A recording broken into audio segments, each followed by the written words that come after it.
The 2002 Oakland Athletics found themselves in a difficult bind.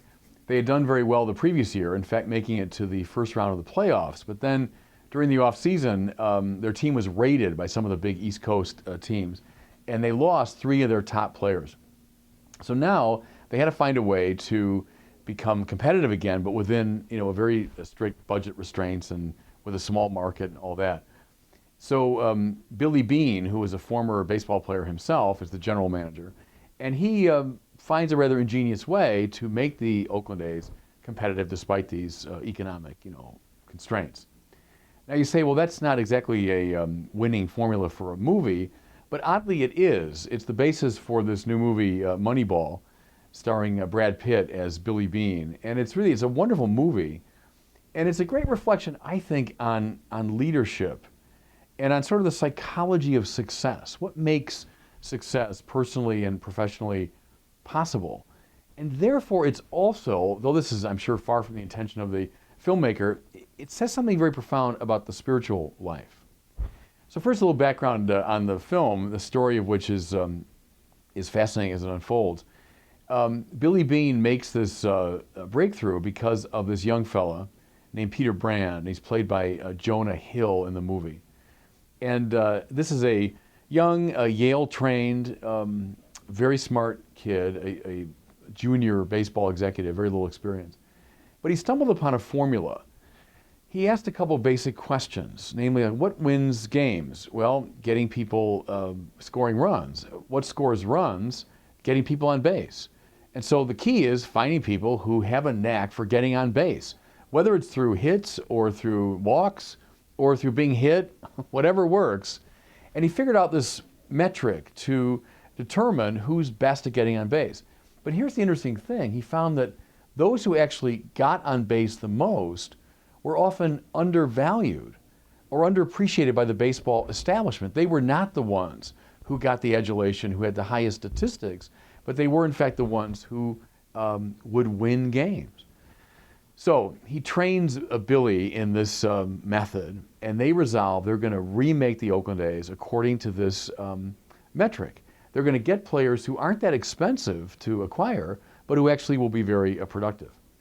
I think that maybe the pivotal scene in the whole movie is when Billy Beane and his assistant present this plan to a whole room filled with baseball executives and scouts, these kind of grizzled old veterans of baseball.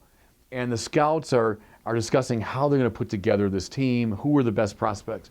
And they use language like, this guy, has the best body, this guy's the most athletic, this fellow, boy, the ball jumps off his bat, this guy's got confidence.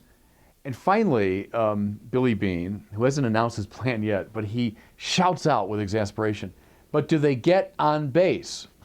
So they have all these gifts, and they have all these attractive qualities, but do they get on base? And that's now what he's going to pursue as he assembles a team. So he does so with the help of his assistant, and they get this team on the field. Now, needless to say, the scouts are not happy about this. The baseball executives aren't happy about it. The managers aren't happy about it. The sports writers are unhappy about it, and so are the fans. So no one really trusts that he's seen this thing properly. He gets the team out in the field, and they get off to a very slow start. And Billy goes through a terrible ordeal as he's being critiqued from every quarter. Every time he turns the radio on, he hears a criticism of his team. He can't bear to stay in the stadium while they play. But he sticks to his guns. And eventually this island of misfit toys, as he put it, this team he's put together, gels and then actually excels and ends up with a 20-game win streak toward the end of the season, the longest in the history of the American League. So it's a movie that's kind of a success story. It's kind of a Cinderella story. It's going against the grain. But again, I want to go back to this whole question of leadership. It seems to me, and the movie makes this real clear, the most important thing in a leader is clarity of vision. The leader knows what he wants. No ambiguity. There's no confusion. He knows what he wants. The second most important quality of a leader is his willingness to do what it takes to achieve that end. I think that's it. Clarity of vision and then a strength of will to achieve the end. I thought of Lincoln a lot during the movie because I think he's in some ways the paradigm of leadership in our American culture. You know, Abraham Lincoln was no great economist, didn't have a lot of government experience. He was not an experienced or skilled legislator. But at the darkest moment in our history, when we faced our greatest challenge politically, Lincoln clearly knew what to do.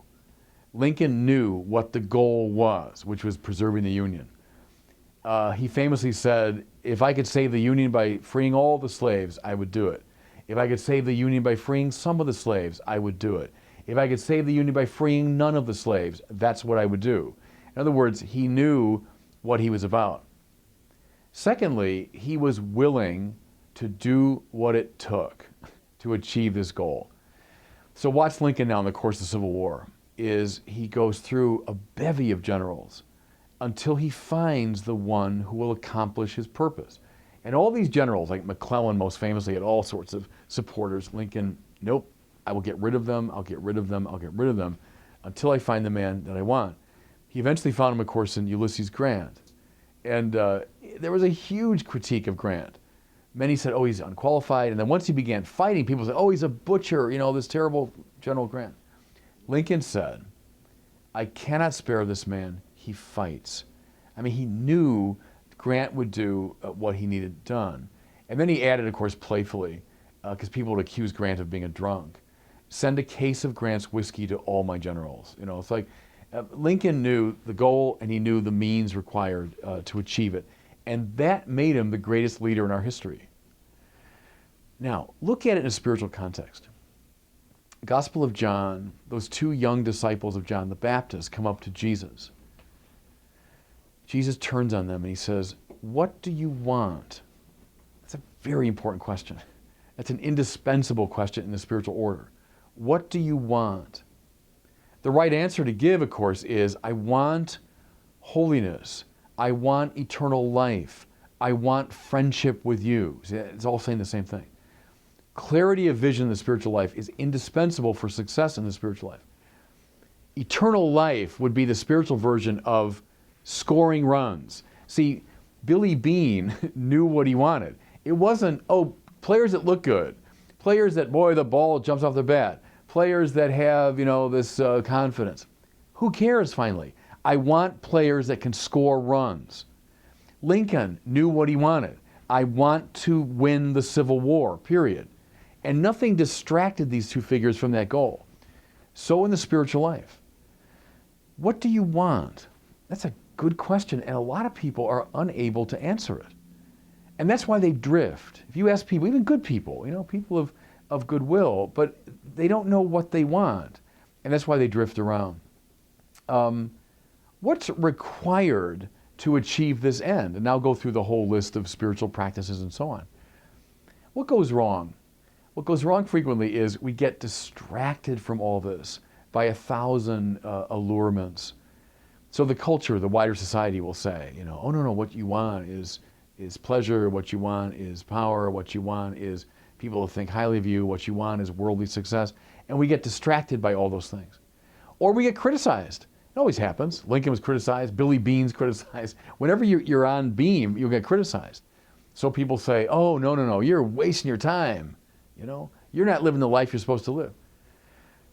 The ability to see clearly what you want and then have the courage and the willpower to stay on it is decisively important in the spiritual life. Now, extrapolate as well from the individual to the institutional. How many, and I pose it as somewhat playful, maybe somewhat tendentious question, how many dioceses, how many bishops, if you ask them, what do you want? What is it you're trying to do in your diocese? Could answer it unambiguously, could answer it clearly and simply. President Lincoln, what do you want? I want to win the Civil War. Everything else is secondary. Bishop, now fill in the blank, what do you want? What is it that you want? And are you willing to do what it takes to achieve that goal?